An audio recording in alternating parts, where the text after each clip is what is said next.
Hello everyone, this is Persephone, and this is a more controversial and thought-provoking video that I decided to make because I have many of you sending me praise and saying you're so smart, you're so brilliant, I wish I knew those things, how did you become like that? And while I'm very grateful for the praise, I realize that people tend to put high IQ in a very high pedestal and idolize it and say, oh my god, I wish I was so smart and stuff like that, and they feel bad about themselves.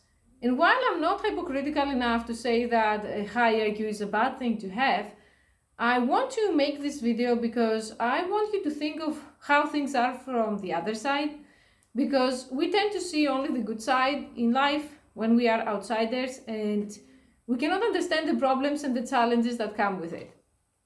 By high IQ, it's not just me masturbating my ego. I'm just going to say that I was quote unquote diagnosed as a kid of superior intelligence when I was 1 year old, because my mother was convinced that I'm retarded because I had autism and I wasn't talking to her. Looking back, I don't remember, but I think I must have been in no contact with her because there wasn't any way to communicate between us. There still isn't.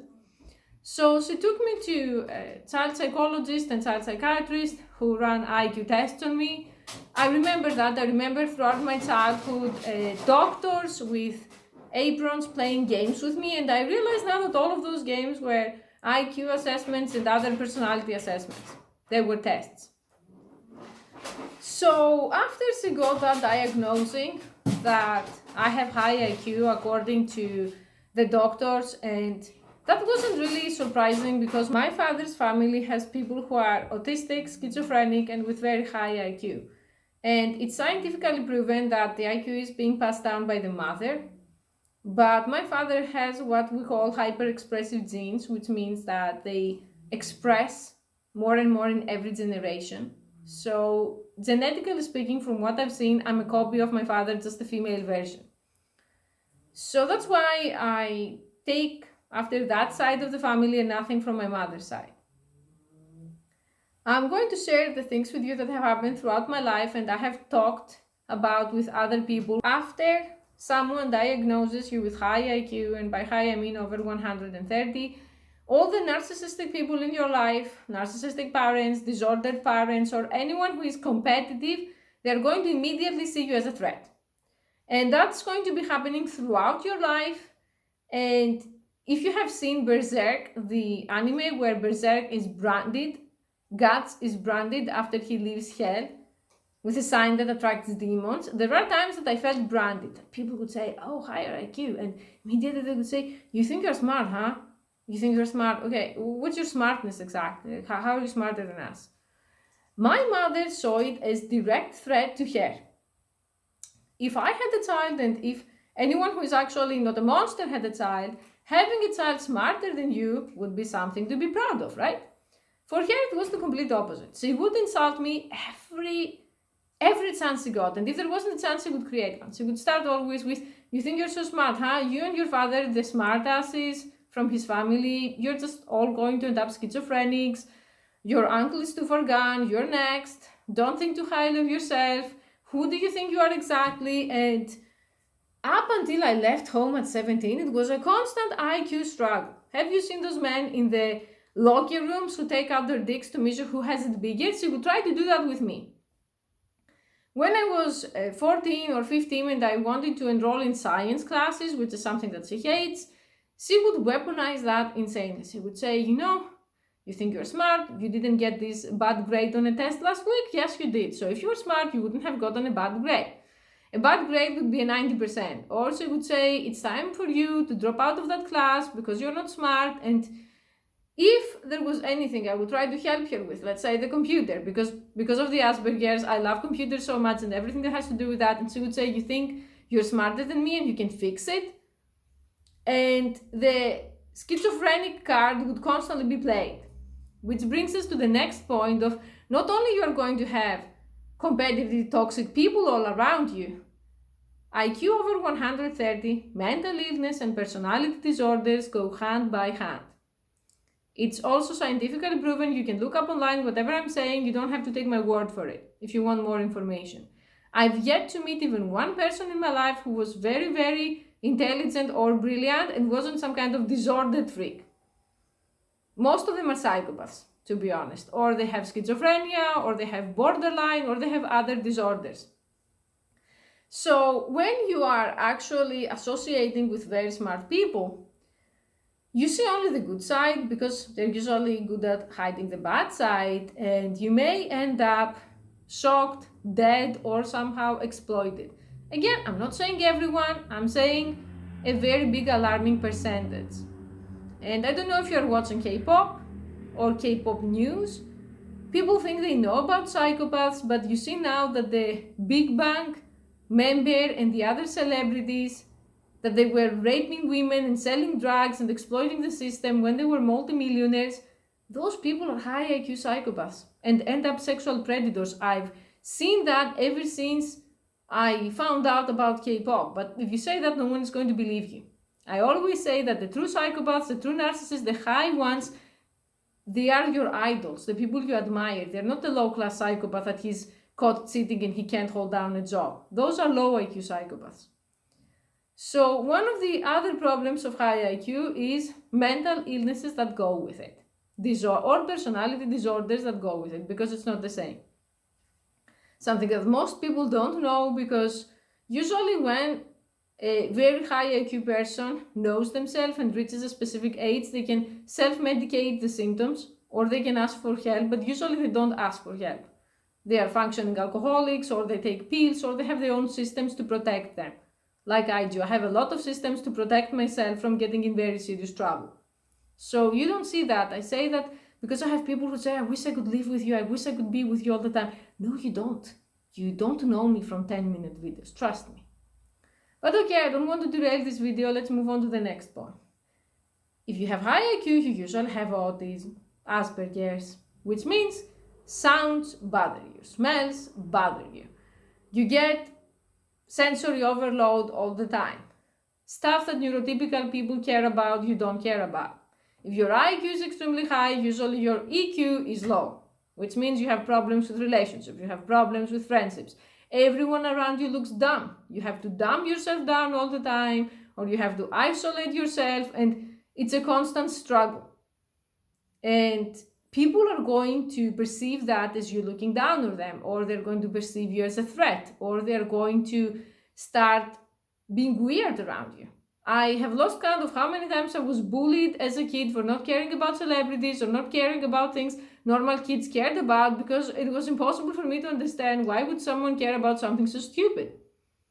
And at that time, it was very hard for me to not say to their face that who worried better about female celebrities is something very stupid to obsess over, or obsessing over the lives of people that we're never going to meet.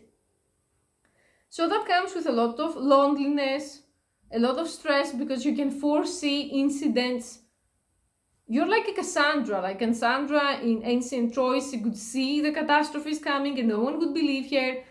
And to again quote it from my own life, when I first met him, I made absolutely clear to him that I'm not going to stay married to a man whose family is abusive. I said, I want to have kids, my family is abusive, and I'm in constant stress. If something happens to me, let's say my autoimmune takes a turn for the worse, where is my kid going to go? Or if we die in a car accident, where is our kid going to go? Is it going to go to my parents? Nope, my mother is going to get rid of it somehow.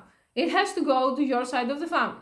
And he started saying, yes, yes, yes, they are totally fine, because he could never believe that I'm serious about what I say, that abuse is a deal breaker. Because he told me later, most people don't have your self-awareness. Most people don't have your ability to predict the future and what happens when you have abusive relatives. So even if I have all the self-awareness in the world, if I can't convince anyone, or if I can convince a 2% of the population who is as mentally ill as me, my life is still pretty hard. You know what I mean? So that's another thing most people don't actually realize. It's like you have a Ferrari and you're speeding on the street, and you know that you can actually stop your car any moment, and you stop your car when there is a need, and the car behind you is a 20-year-old piece of junk, and it just smashes all over your car because it couldn't stop. Just because you can do A or B or C doesn't mean your environment can also do it. So you have to do a lot of planning, a lot of adjusting, a lot of toning down your information, your behavior. That's one of the reasons that I really love shit posting on incel forums, especially on Lookism, and people would say, what are you doing there? Because on Lookism, most people are very disordered, but they have very high IQ, and I don't have to actually put filters there. I can talk to people the way Lookism users talk, let's say, okay? Those are things people don't realize, but they can make your life exceptionally hard. Another aspect is that once the quote-unquote normal people understand that you have high IQ, they start expecting a lot more from you. I've had that all the time around me, or in college, or from people saying, come on, you're smart, think of something, think of something, help us, do this, do that. And I would think, it doesn't work this way. And then they would say, yeah, but you know something, in that movie or in that anime, the protagonist who's an INTJ saves everyone. And I have to remind them that we aren't in an anime and this is not how it works. And then they would look at you so disappointed, and then you feel like shit that you have responsibility. And my father also used to do something similar. He used to say to me ever since I was a kid, you know, you are like me, so people who have high IQ should solve more problems, should care more about others. And people who try to take on more than they can, they end up very, very bad, okay? They end up disappointing those around them, disappointing themselves. And I believe now, at my age and with my experiences, that it's better to blend in. And it's better to show what you can do and what you can understand at your own terms, and not just show off or not just come across as someone who is smart, because you can be many things, from exploited to hated to outright sabotaged. My mother has been doing everything she can to sabotage me and to prove that IQ doesn't matter, that being smart doesn't matter, and I'm just going to end up a schizophrenic one day, according to her own way, like that is filled up with contempt. I don't think that there is anything against schizophrenics in general. I mean, I grew up with schizophrenia all around me, so I'm the last to talk. So I want you to understand that yes, it's a very good thing to have high IQ, and it can be very useful, and it can be a tool to help yourself and those around you, but it comes with a very big burden.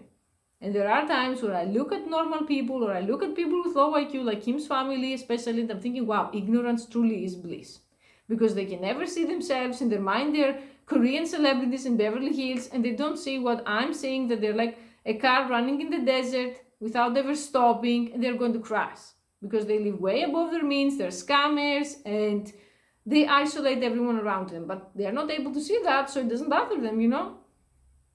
And one last thing about this video, the more high IQ you have, the more harder you find it to believe in religions, the more harder it is to actually believe in anything, politics, other people, and that may end up making you a defeatist, making you a person that doesn't really try about anything.